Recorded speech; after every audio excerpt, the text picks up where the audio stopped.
Well, President Trump got pissed. On Monday, he victory lapped a ceasefire agreement between Israel and Iran. Here was his Truth Social. We have completed our very successful attack on 3 nuclear sites in Iran, including Fordo, Natanz, Esfahan, all planes now outside of Iran airspace. A full payload of bombs was dropped, and you know the rest. And then on Tuesday, Israel defied him and continued to fire against Iran anyway. And then Trump posted this: Israel, do not drop those bombs. If you do, it is a major violation. Bring your pilots home now. Donald Trump, President of the United States. They got no shalom. Remember when he was warning Hamas with the shalom? They did not even get those niceties this time. It was, we're talking to you. Now, the president spoke on his way to the NATO summit, reflecting what a lot of us have felt, and even dropping this F-bomb. We've warned you about it. The president is clearly pissed. Watch. Israel says that Iran violated the peace agreement and the ceasefire agreement. Do you believe that Iran is still committed to peace? Yeah, I do. They violated it, but Israel violated it too. Are you questioning if Israel is committed? Israel, as soon as we made the deal, they came out and they dropped a load of bombs, the likes of which I've never seen before. The biggest load that we've seen. I'm not happy with Israel. You know, when I say, okay, now you have 12 hours, you don't go out in the first hour and just drop everything you have on them. So I'm not happy with them. I'm not happy with Iran either. But I'm really unhappy if Israel's going out this morning because of one rocket that didn't land, that was shot, perhaps by mistake, that didn't land. I'm not happy about that. You know what? We basically have 2 countries that have been fighting so long and so hard that they don't know what the fuck they're doing. Do you understand that? That's pretty clear terms. I understand, sir. It's a very clear message. And then later on the airplane, he was asked if he wants regime change in Iran, and he returned to the diplomacy that we'd be, And does he want regime change after all? Listen. Do you want to see regime change in Iran? No. If there was, there was. But no, I don't want it. I'd like to see everything calm down as quickly as possible. Regime change takes chaos. And ideally, we don't want to see so much chaos. So we'll see how it does. You know, the Iranians are very good traders, very good business people, and they got a lot of oil. They should be fine. They should be able to rebuild and do a good job. They're never going to have nuclear, but other than that, they should do a great job. So all right, we want to bring... He's returning to diplomacy that we saw when the peace talks began. So we're going to bring in journalist Max Blumenthal now from the Gray Zone. We want to ask him his thoughts on this. But first of all, Max, given Israel's history with violating ceasefires, why is this a surprise? Were we fools to trust that this would hold in the first place? Well, Trump is using invective and threats without any concrete material backing to try to make this ceasefire hold because of that history. And Israel's military chief of staff, Eyal Zamir, said this war will not end. This was just a phase. So Israel's openly saying that it will violate this ceasefire that Trump claims will last forever. Trump really saw his diplomacy, to the extent that it was diplomatic at all, as a masterstroke that was going to lead to him being granted the Nobel Prize for which he was nominated by Pakistan just about 24 hours before he initiated the porn-themed Operation Midnight Hammer with like 27 planes and expending 60% of the U.S. stock of MOPs, 30,000-pound bombs, to supposedly eliminate the Fordo facility. And this was all choreographed through Qatar with plan or expectation that Iran would stage some symbolic strikes on the Al Udeid air base and a few other U.S. bases that had already been evacuated. And then everybody would get to claim a win at the precise time that Trump wanted it. And then it turned out that Israel just arranged for a gigantic munitions dump over Tehran after Trump's ceasefire had expired, which created provoked 4 waves of Iranian ballistic missiles, including one that had struck a severe blow in the city of Beersheba. And now the stage is set for another phase. So Trump for the first time, I think we saw a U.S. president in Trump really let out his fury and anger against Israel. I mean, every president who's dealt with Prime Minister Netanyahu has hated him. Bill Clinton famously in 1996 stormed out of a meeting with Netanyahu and said, "Who's the fucking superpower here?" But that was private. This is public. And what Trump has done is he has revealed how much daylight exists between Tel Aviv and Washington. And one more thing he's done is he's trying to restore the dignity that he lost in front of his base and in front of the intellectual architects of America First, like Steve Bannon and Tucker Carlson, who had accused him of betrayal for giving Netanyahu what he wanted in waging this strike. The most important thing that you can do to protect your family today is to protect them from cyber criminals and online predators. I mean, it is disgusting, this new era that we're living in. And there's one app that does it all. It's called Bunker. That's right. Bunker is developed by experts with 25 years of experience catching criminals and fighting cybercrime. They created Bunker to protect their own family, and now they're sharing it with you. What do you get with a Bunker family plan? Well, you get a private messenger to share messages, photos, and files with your spouse, your children, connecting only people that you approve. No spam, no surveillance, no imposters ever. Password Manager, they also provide you to safeguard your family's online accounts, including financial, shopping, streaming, social media. And they've created a vault that will securely store everything for your family: wedding photos, baby pictures, special memories, financial information. You've got pictures of your IDs, birth certificates, passports, tax documents, wills, trust, insurance, all of it in that vault. So protect your entire family with a Bunker family plan, starting with as few as 2 people for just $9.99 per user per year. That's it. So visit bunker.life/redacted and use the code redacted for 25% off your family plan. You know, and then we have a historical record of Israel violating these ceasefire agreements since October 7th. And before that. And even before that, I mean, violated over 3,000 ceasefire terms since October 7th across Gaza and Lebanon. So what makes us think, you know, are they delusional to think that this is going to hold, that this ceasefire will be stamped in stone and we're going to have a prosperous Middle East? Specifically, can we also ask this question?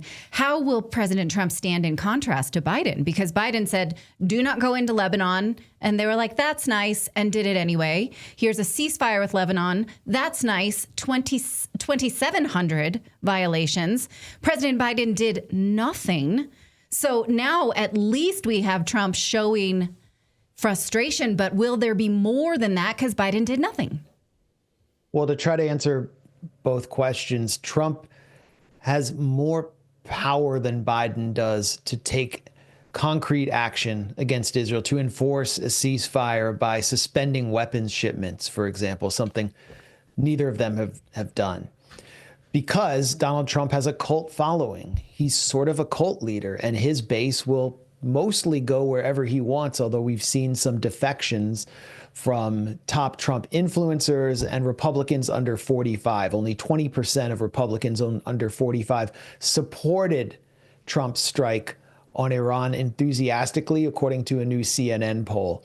So Trump has he has the credibility among his base to go the other way and to really seriously pressure Israel. I don't know if he will. I don't think he will, but he has it. Israel suffered a serious political and psychological blow from this war, yet Israel maintained the military upper hand, and neither side, Iran or Israel, established military deterrence. And so what we're going to see in the weeks and months ahead is more Israeli assassination attempts, more sabotage attacks like the kind we saw in April on the Bandar Abbas port in southern Iran, and more continuous warfare in the gray zone, which may provoke another phase of all-out war. This is not a ceasefire, it is an interregnum, and Iran has to restore and improve its air defenses, which proved to be its biggest weakness. And we don't know what happened with the 60% enriched uranium stockpile that was supposedly spirited out of the Fordo facility in the days before the U.S. strike. But if Iran manages to take that to a safe place and begin enrichment again, then Israel has seriously failed in one of its top two objectives. The other major objective here, the major Israeli objective, is regime change. And Israel completely failed there. Iran demonstrated the resiliency of its system. And what Israel's attacks targeting civilians did was produce a rally around the flag effect in Iran, which we will see intensify in the coming days as the holiday of Muharram, or the observance of Muharram, begins. So, Mas, let me ask you this. I mean, you saw Zionists over the past 24 hours furious, really furious that Trump, I think Mark Levin said that he was furious. He hated the word ceasefire, that you would never have a ceasefire with Hitler. That's what he said. Yeah. So it's always been about regime change. And so they're never going to be happy unless the regime is ousted. So this ceasefire, I don't see how the ceasefire holds. I don't see how they just go back to their corners and call it a night. I think there are two camps in the Israeli establishment. One is sort of the Likudnik, fanatical, messianist camp that Mark Levin, the kind of astroturfed AM radio carnival barker who is a never Trumper, is giving voice to. And there's another that sees what Trump did as shortening the war to Israel's benefit and to Israel's relief. The fanatical camp has a sense of inviolability because of the wars of extermination it carried out in Gaza and the blows it struck against Hezbollah. And they think that Israel's sort of this invincible lion. They're delusional because Iran managed to seriously puncture the colonial psyche of Israel by physically penetrating Israel's Iron Dome, its multi-billion-dollar, multi-layered air defenses. And this did serious psychological damage to Israel, did economic damage. I mean, they struck like a major tech park in Beersheba and hit the Microsoft offices. This is going to cost Israel a lot in foreign direct investment. Israel's credit rating is going to be downgraded again, but more importantly, it has harmed the Israeli psyche. Israelis are different from others in the region who are accustomed to the continuous warfare of Israel. They can receive more punishment and demonstrate steadfastness, where Israelis are accustomed to this kind of colonial existence and waging one-way wars of extermination. And now Iran has shown that their air defenses can be penetrated and there's nothing beyond it. And Iran can potentially improve on that. So I think Israel also wanted this ceasefire. Israel was suffering, and all parties involved, the U.S., Israel, and Iran, wanted this for their own reasons and are going to each claim victory for their own reasons. But Israel is the one that will have to, in order for its survival, initiate a new war. Now, do you think that President Trump may have given the United States an excuse, since we're using the F word here, to F off? Can we just F off there and let them handle it on their own? I mean, I know that's a bit of a pipe dream, but you said that Trump has the ability to withdraw weapons and support in a way that Biden never would. We know that because Matthew Miller, the State Department, said we were going to do whatever Netanyahu told us to do, full stop. So is this too much of a dream that we just F off?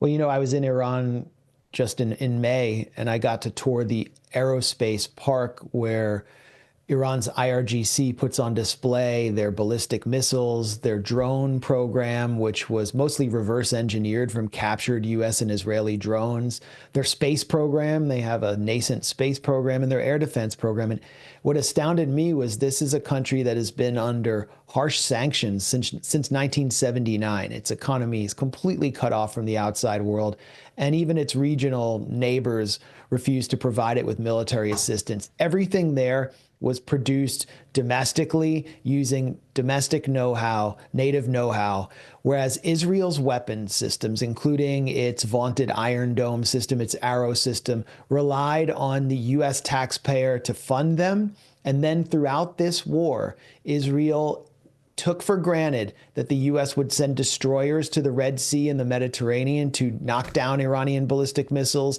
that the U.S. and their Jordanian vassals would be taking down Iranian ballistic missiles. And so the U.S. was involved from the beginning directly in this war, just in a quote unquote defensive capacity, and only got involved offensively after Trump violated the will of the American public and his base in order to strike Iran on behalf of Israel.